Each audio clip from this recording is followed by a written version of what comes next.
What's up, guys? Today we're coming at you with a Shaddoll deck profile. So let's jump into this deck profile and let's see what we're coming at you with. To start things off, I'm running 2 Ariel. Ariel is a very good card. A lot of people like to run this card at 1. I like to run it at 2 because I want to be able to get that combo off if I have to. But the fact that if you use an effect to send to the graveyard, being able to banish out cards is very, very crucial. And also too, when it gets its flip, to be able to special summon a banished card can be very helpful to you. It really helps out a lot. Also running 3 Wendy. Wendy is a very good card for the deck. It's outside of Squamata, is probably the signature card for the deck now. Being able to special summon any of your Shaddolls either face up or face down really helps the deck too, to go into its fusion plays or its synchro plays, and even you can go into some XYZ plays if you want to. Speaking of, run 3 Squamata. Squamata is probably the best Shaddoll because it can turn itself into any of the Shaddolls and get their effects by sending them to the graveyard. So it's a very good card, helps you get to a lot of plays, and depending on some of your plays, you can get this set face down and get a free pop, so that's very helpful to you too. Also running 3 Hedgehog. Hedgehog I feel needs to be at 3. It's a card that is very slow for what it does, but you need to be able to see your fusion spells. You want to be able to get to them as fast as possible if you don't open them. Also too, being able to get any of your Shaddolls into the hand, very helpful to you. I'm also running 2 Beast. Beast, a lot of people don't like this card. I've always loved this card. Anytime I get to draw cards, it's very helpful to me. Being able to, if it's flipped, get like a Graceful Cherry-esque type effect is very, very useful to me. And if it's just sent to the graveyard just to get an upstart, it's very helpful too. I'm also running 2 Dragon. Dragon is a very good card. I mean, the fact that if it's set and flip to get a free bounce of a card, any card on the field, I like that a lot. And to be able to make sure that if it's sent to the graveyard for card effect, being on like an MST, being able to pop a spell and trap card, considering this deck doesn't have a spell and trap removal, helps the deck out in a lot of its plays. I'm running 1 Falco. I'm not really using any synchros, so to be able to bring this back, or even have a way to just keep dodging your monsters, your opponent's attacks, things like that, can be very helpful. Being able to make sure that you can special summon back some of your fusion cards, fusion girls, helps out a lot. I'm also still running the clown package of Performance Damage Juggler and the 1 Trick Clown.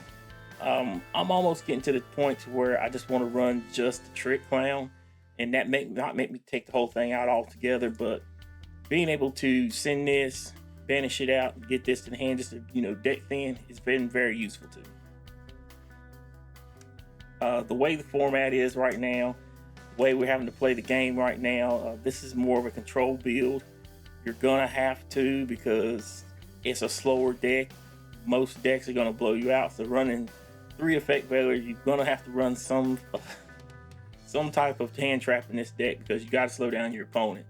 It's just gonna have to happen. A lot of people might want to run Lancia. Some people might want to run the Cyframe card, Cyframe driver and stuff like that. That's not me.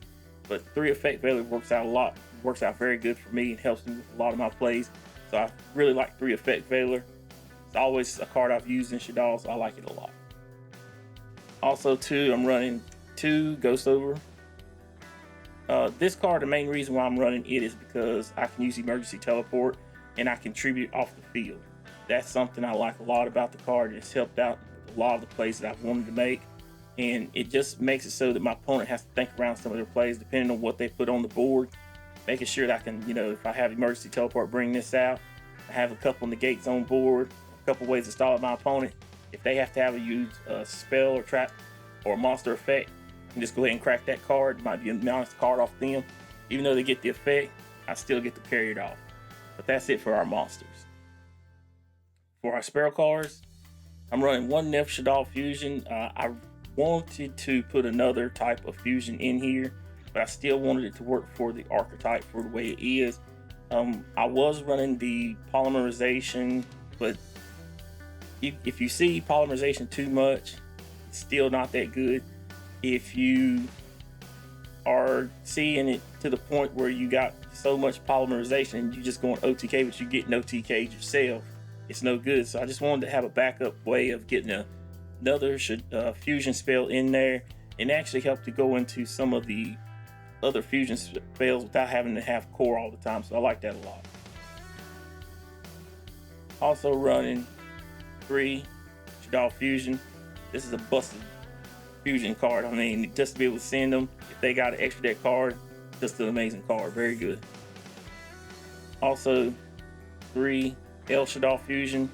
Shaddoll Fusion either helps you to set up for OTKs, or either helps you to set up some lockout boards on your opponent's turn, depending on how you set your board up. It can really help out a lot. I'm running 1 Super Poly. I'm not running it 3 only because I don't want to brick on it. The discard is not going to be counting for any of the effects of the Shaddolls. So just having 1 of these, hoping to break my opponent's board, is the main reason why I want to run it anyway. So just to be able to run 1 of these, hopefully get the other Shaddolls cards, get their effects going the way I want to. That's more important to me. I'm also running 1 Emergency Teleport just to be able to get those Shaddolls that are psychics out of the deck. Also to get the Ghost Ogre, depending on what plays I need to make. Also running 1 Called by the Grave just because I need to be able to eat. I'll eat all the hand traps, but I can eat some of them. And I'm also running 1 Foolish Burial because you can turn any of your Shaddolls into whatever attribute you want. When I say attribute, you can turn this into whatever Shaddoll effect you want it to be, whether it be a draw a card, a Rhoda, special summon, whatever you want, it can do it for you. That's it for the spell cards.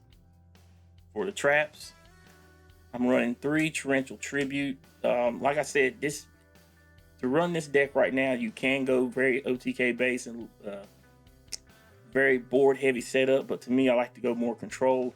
So wanting to run Torrential Tribute, be able to get the effects off also with the Shaddolls, because a lot of times I'm going to have to set my Hedgehog if I don't have a fusion spell, or if I don't have a fusion spell, to be able to set something. If I can set this, my opponent goes off, if they don't destroy this, I can just wipe their board.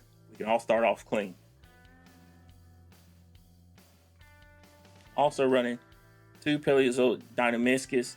I'm only running 2 of this because you do still have a discard. You don't have to mandatory discard, but you do have to discard, depending on how the play lines out. But the fact is that this can get spot removal for any card on the field. It's very helpful to the deck, being able to hit a spell or trap or monster, and also too, whenever you activate any of your other traps, being able to pressure summon it back, just being in the body on board could be very helpful also. Also running 3 Sinister Shadow Games. This card I have a love-hate relationship with. I've always loved this card, for the fact is it's always been like another Foolish Burial. I hate it because it does not get to return back to the hand because it's not considered a Shaddoll card, which that's the one downside to the card. But the fact is that you can have a set Shaddoll card, get it to activate its effect by this card's effect to flip it face up after you send the Shaddoll to the graveyard. It's very helpful and helps out with a lot of plays, so I like that a lot. I'm also running 2 Reincarnation. This card, to be able to target a card, flip it face up, is very helpful, and also to being able to be like a monster reborn for the deck is helpful too. And the fact is that you can get this back to your hand, it's very helpful with the fusion cards. And lastly, for the traps is 1 Schism. Schism is a better version of the Necro Fusion. This card is very good. Being able to hit this at the right time on your opponent and locking them out of an effect can be very helpful. And this is just a really great card. This is something I like that they did for the Shaddolls. This is very good. I like it a lot. That's it for the main deck. For the extra deck, we're running 3 Construct. Construct is just, she didn't get power creep. She's the best Shaddoll there is in the deck. It's just all around. She's a good card. Running 2 El Shaddoll Winda. Winda is a great card. It's just the fact is there's a lot of decks that can't find ways around this. If you hit him at the right time, it really does make it so it makes it hard for them to make around a lot of their plays. And if you have your Shaddoll Fusion set, whenever they do that, it can be very, really catch them off guard. I'm only running one app cologne. App cologne, just being able to sneak this out there and get a permanent effect negation is very helpful. Also too, when it comes to the field, if it's scent, or I like the fact that you can get a fusion off of this. I like that a lot. I'm running one Starving Venom Fusion Dragon. This is just mainly if I have to break my opponent's board, be able to wipe their dark monsters off, and also too, if they do destroy it, to be able to still wipe their monsters off. It'd be very helpful for a lot of plays I would make. Running the one gravity controller to be able to make sure that we can send, depending on what plays we want to make, send the appropriate fusion to the graveyard, get the effect to get a spell card back, and then still get the plays going where we want to. Running one Cross Sheep is mandatory in my opinion to be able to help you to get a lot of your combo plays going. Running the one IP Masquerena. This is just to help to, depending on how you set up your board on your opponent's turn, or depending on how you want to have to set up your board, just being able to make sure you can get some plays on your opponent's turn. Running the one Shaddoll Construct. This is just good for helping you to keep recursion cards out of the graveyard and to be able to help you get your Shaddoll effects off, depending on if you don't have your fusion spell. Depending on how you want to set your plays up, this really helps out a lot to keep your grind game going. Also too, running the one Nightmare Unicorn and the one Celine. Nightmare Unicorn, just to be able to get that free bounce on your opponent's turn, because it can really be a good interruption on your opponent's turn. And Celine, just to be able to make sure you can bring back appropriate fusion spells, or even certain flip effect monsters to be able to make sure that you can catch your opponent off guard. And lastly, running the one Appaloosa and the one Mech Knight Crusader Avermax. You need the Appaloosa just to make sure you get that extra deck. You need to get those extra effect negates on the board. And Avermax, just in case they get too crazy with too big a monster on board, you need to have a way out. But that's it for the deck profile, guys. Leave a comment in the comment section below. Let us know what you think. Also too, if you're new to the channel, be sure to hit the subscribe button. You can find it right down there. Also too, be sure to gun that like button. Thanks guys for all your love and support. We're out.